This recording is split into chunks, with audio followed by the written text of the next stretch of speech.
why Cybertrucks aren't selling. This may come as a shock to you, but apparently Tesla Cybertrucks aren't selling that well?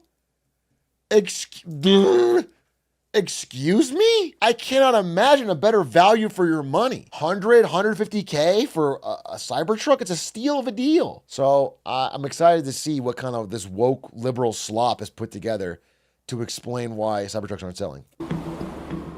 The Tesla Cybertruck. In a country where pickup trucks are half of the top 10 selling vehicles, making an electric... Just pause and salute God's country. Can we pause and salute America for a second, where every month is truck month? Good goddamn. I seriously think this is not a joke. It's going to sound like a joke, but it's not a joke. You know how we have 4 incredible, iconic presidents on Mount Rushmore? I legitimately think we should add a 5th thing to Mount Rushmore, and it's the Ford F-150. I'm actually not kidding. It would be good for the country. 4 presidents, the Ford F-150, okay? And that way we just know where we stand as a nation. One seemed like a no-brainer. At the time the pickup debuted, Tesla was already making the world's best-selling EV. To solve sustainable energy, we have to have a pickup truck. The truck's design certainly provoked a range of opinions. Some loving it, others...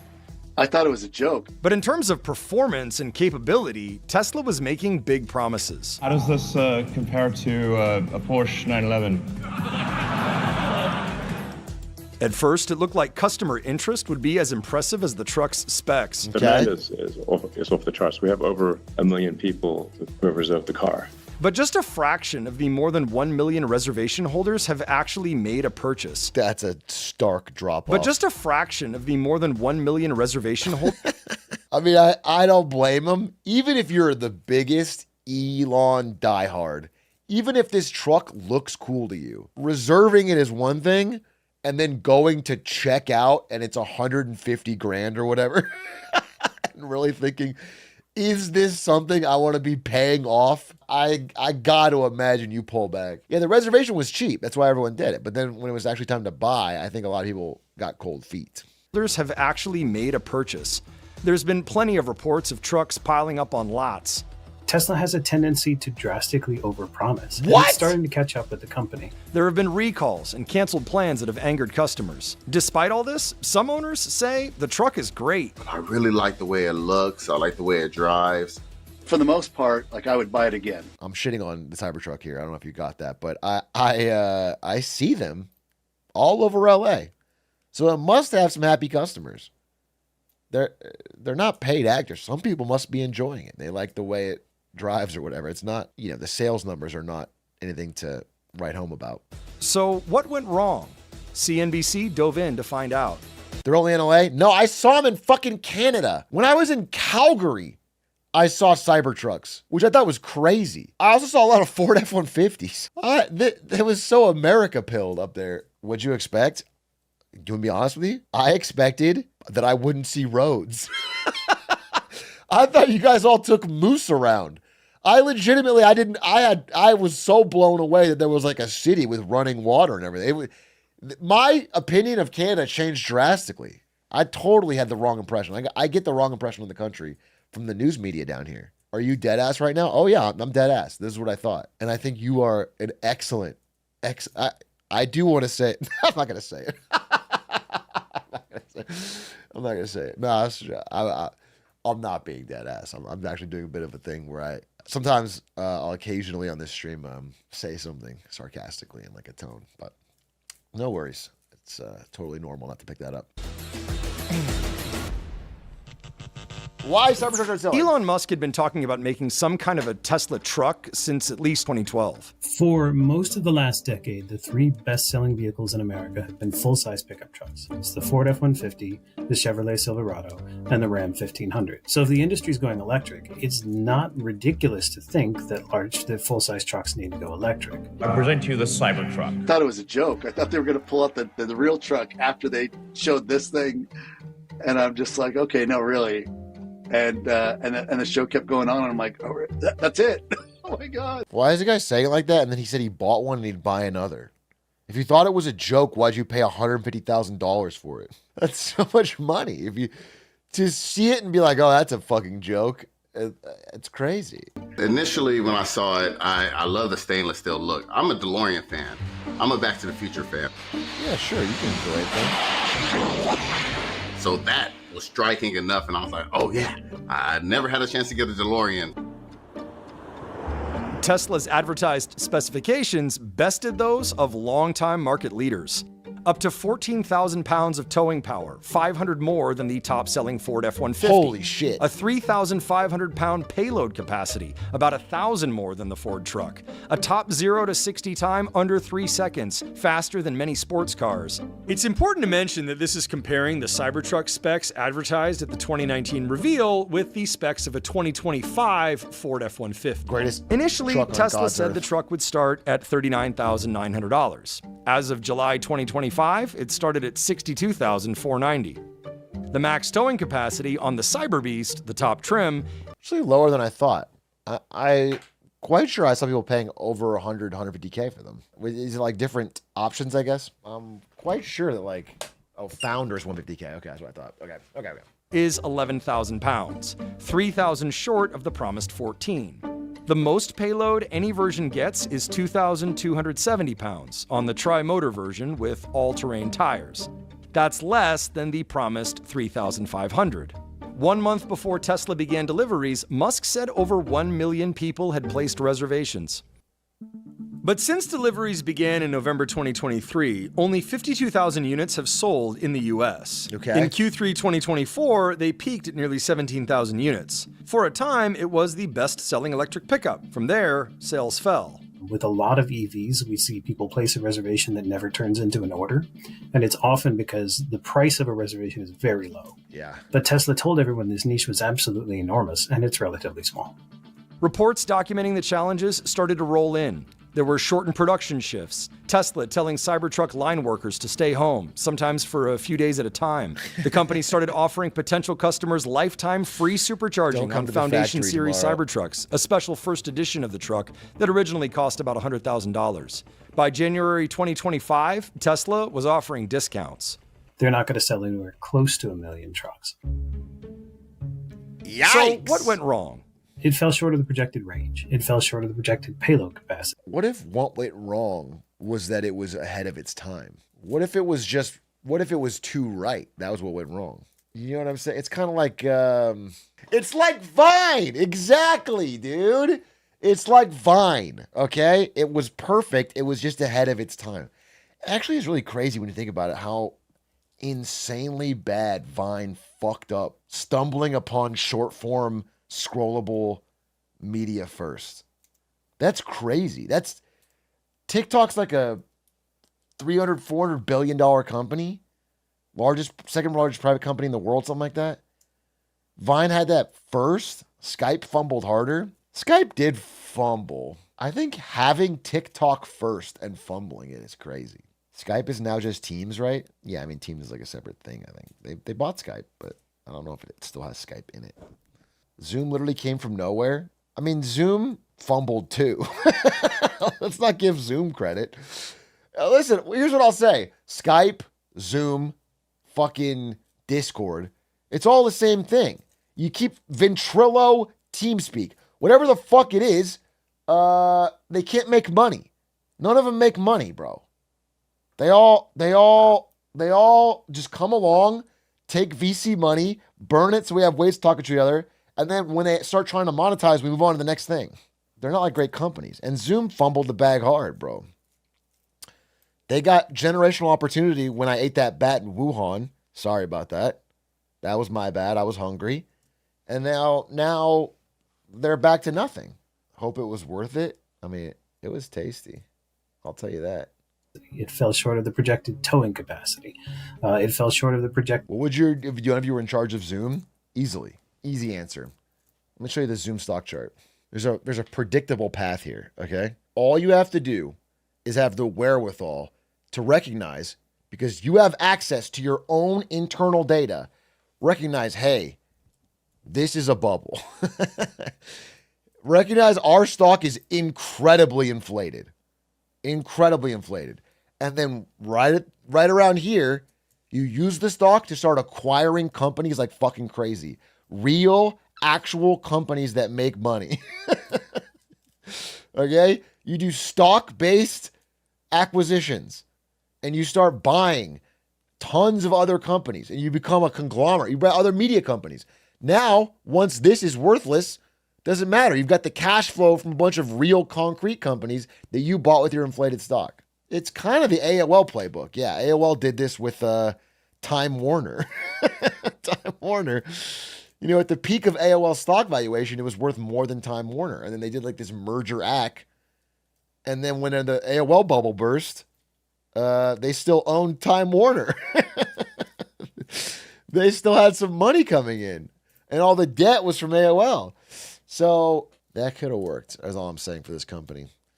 At the very least, you could recognize that this is not permanent change in the world and not hire 6,000 people or whatever, which you didn't have to.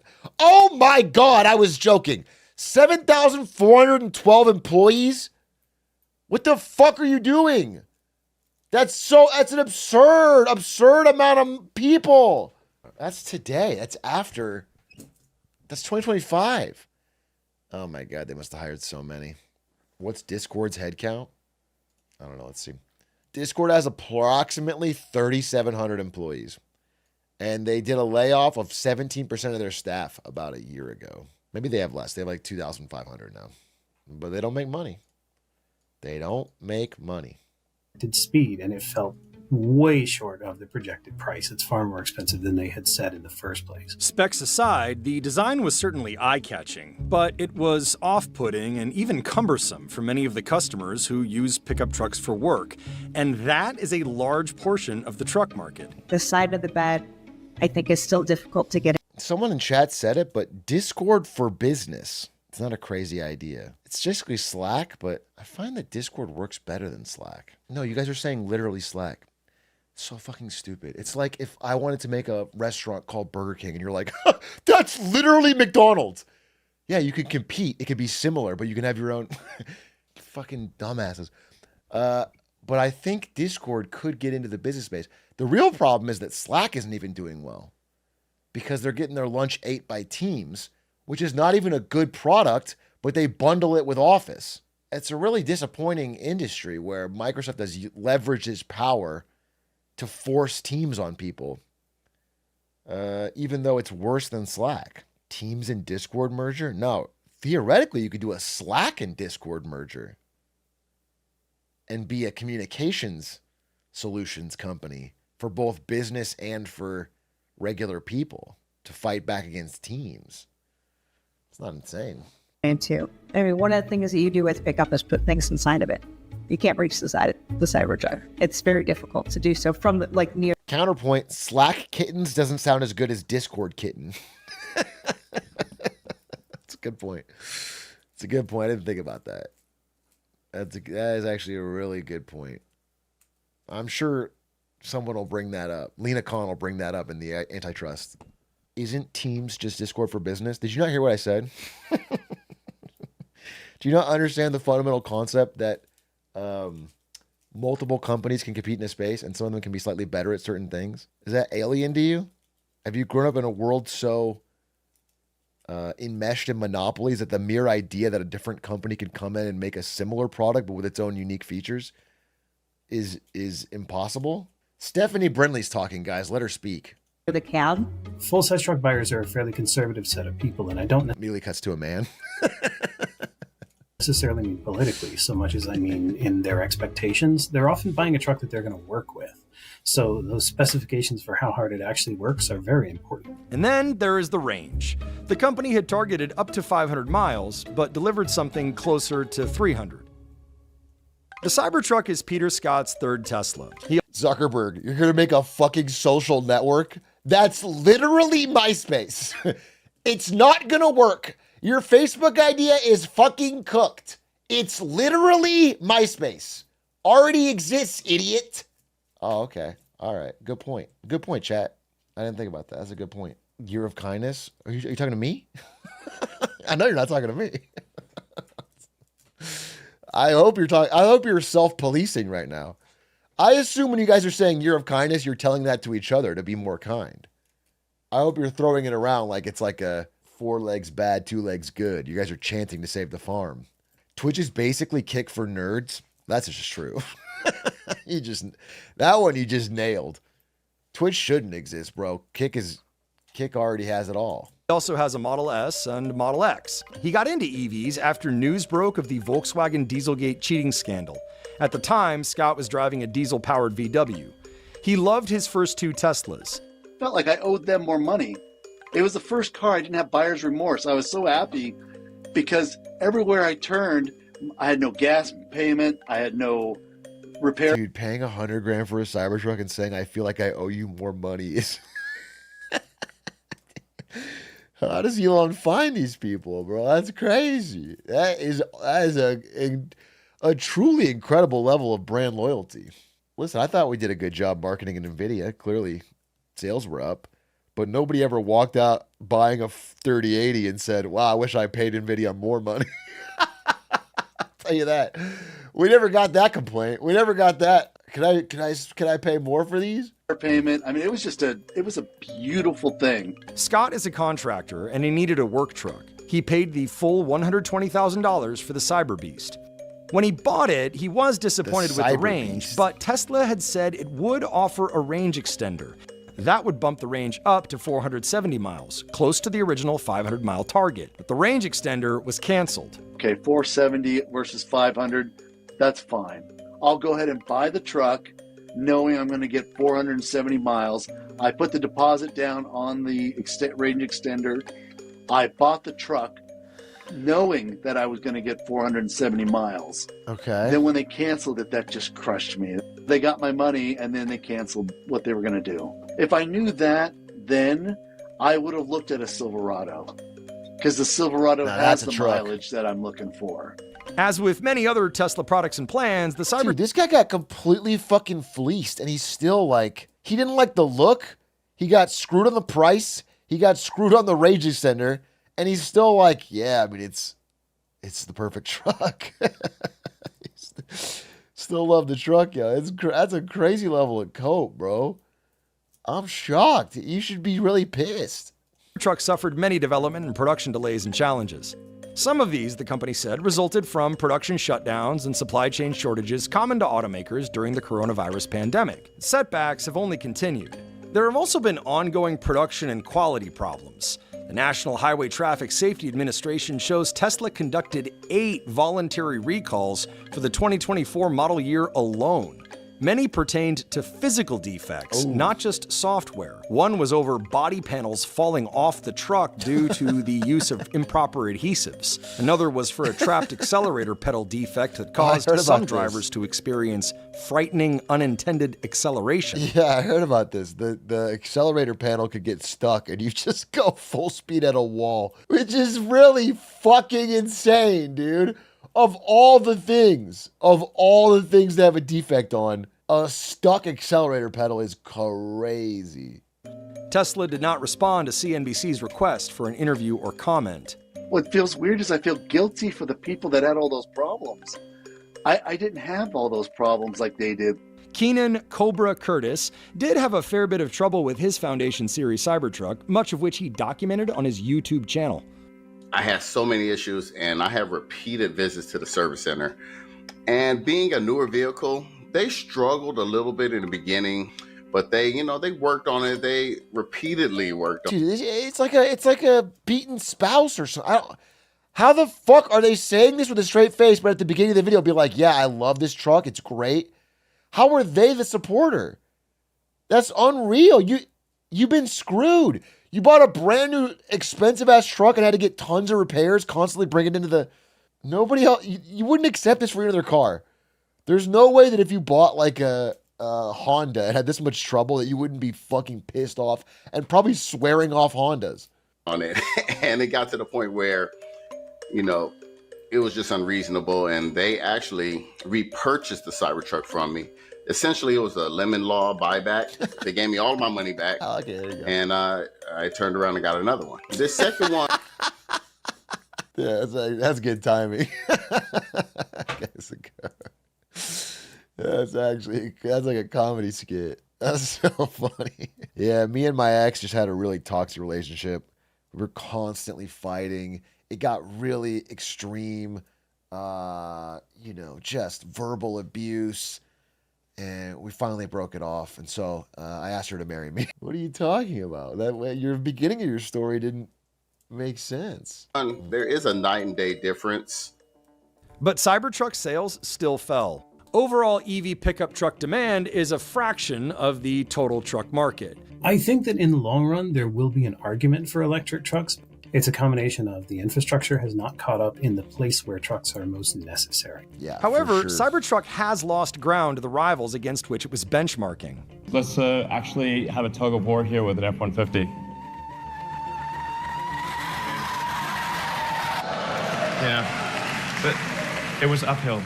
And while we saw Cybertruck sales spike a little bit above F-150, I think it's so funny that every one of these things has the broken window in the background. Where he told the guy it was shatterproof and he could throw it at it and then it broke it instantly. That's just such a funny prop. It was uphill. and while we saw Cybertruck sales spike a little bit above F-150 Lightning sales for a while, they've now fallen below. And the best-selling electric truck in America is a copy of the best-selling gas truck in America, which is completely unsurprising. Ford can But make Curtis trucks, and let me Scott tell you. find much to like about their trucks. The fact that Teslas can be updated remotely all the way down to the powertrain give them an edge. The next closest would be the Sierra. I really love that interior. It's very luxurious, but I feel like the software wouldn't be there. And I had another buddy of mine talk me out of it. He said, you know what? It's going to be outdated. They won't update it at all. And I was like, you're right. Scott says some other features on the Cybertruck make it stand out from the pack. For example, the air suspension can lower the truck to fit into parking structures. The included tonneau cover keeps things secure in the bed. The truck's software can recognize different types of trailers and adjust the brakes accordingly. I mean, it's just amazing. Like, it just keeps getting better and better. Of course, I love the look and the feel of it. I love the steer-by-wire. I love the I comfort. sense copium here. One downside is some of the sense sunk attention the cost. truck attracts. Tesla has faced protests and declining sales in response to CEO Elon Musk's incendiary political rhetoric, as well as his extensive spending and work to re-elect Donald Trump and to slash federal agencies. As you can see, I'm not just MAGA, I'm dark MAGA. I bought it 4.5 years ago before Elon went political. And so when I'm driving, I get flipped off sometimes, or people swerve in front of me.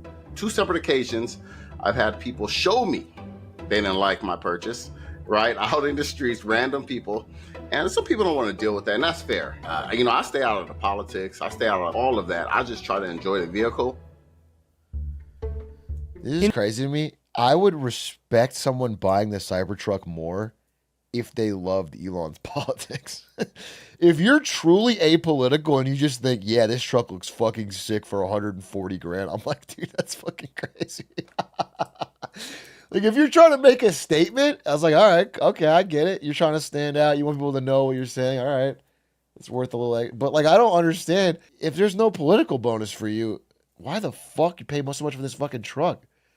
As ugly as sin, and it's not good. It's not well built. I don't know. That's wild. In some ways, the Cybertruck story mirrors Tesla's larger troubles. Tesla sales as a company peaked all the way back in February. Yeah, I'm like Britta. I can forgive racism. What I can't forgive is overpaying for a truck in America. We have so many truck options. Do you really I gotta be on my real shit. Dude. I gotta be on my real values here. February of 2023 and have been falling for the most part ever since. So a lot of the Tesla story is a story of both overpromising and of some of its early success coming when it really didn't have competitors, and now it has a significant number of competitors. Rivian, Ford, GM all have pickups in the North American market, and there are more on the way.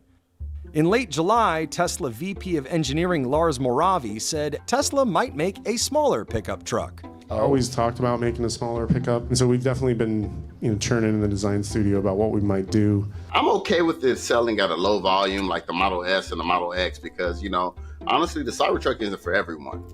But for a successful smaller truck, Tesla might need to make different choices. They need to change the styling if they want to make more sales. Of course, the lower price will help, but I think it's just associated with being weird, with things people don't believe in. It was always at risk of being so one of those funny from a vehicles proud where owner. everyone who wanted one was going to get it in the first year and a half, and after that, it could struggle. Yeah, I can't imagine. That seems to be what's happened with the Cybertruck so far. So the question is, if Scott and Curtis each had to buy a new EV pickup truck today, what would it be? Oh, good question. I would definitely do my research. It's not Tesla that I really think people should be looking at. I think it should be any kind of EV. So far, it'd be a Cybertruck. There's a lot of great things that I feel like you get Is really this good edited value weird? for your money. Like I said, I'm watching this one closely. If I start to have any issues, that might be it. All right. That makes sense. That makes sense. I don't see it. They had issues a lot already, but